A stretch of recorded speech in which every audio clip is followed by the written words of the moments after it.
¿Qué tal, gente? ¿Cómo les va? Bueno, espero que muy bien. Video cortito de Siciliano en su taller, obviamente desde un domicilio. Estoy llegando de la ferretería de comprar algunos materiales que necesito para terminar una instalación. Pequeños detalles, grampas, tapones, tapas, bueno, entre roscas de bronce para una determinada situación, que ya después les contaré. Se me fue la luz. Pero bueno, me compré este alicate genérico, bueno, muy genérico. Ya saben que tengo de esta línea la pinza de puntas, el alicate de 6 y bueno, compré el de 8. La verdad que el precio bastante bueno. Así que nada, siempre hay que tener en la caja de herramientas un alicate que sea para segundas opciones. O sea, hay veces que no queremos utilizar nuestro alicate de cabecera, dado que, bueno, ya todos saben que yo no lo utilizo para otra cosa que no sea cortar o pelar cables.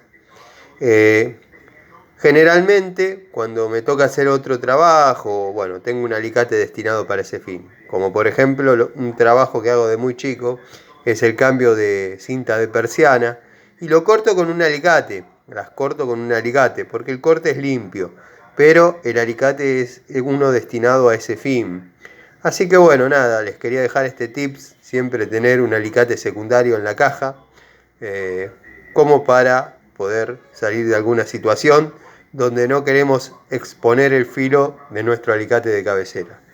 Como pueden ver, para los que hablan pavadas, este precio corresponde a todo esto. Esto lo pagué yo, aparte, o sea, es otra cosa. Y bueno, al amigo Franco Escamilla, Franco Escamilla. Ah, no, Franco Escamilla es el famoso, el que hace stand-up. El que tengo acá es Franco, pero no sé, un pseudo Franco o algo así. Mirá, amigo, me compré un alicate. ¿Viste cómo me quiero? Como agrando mi ego.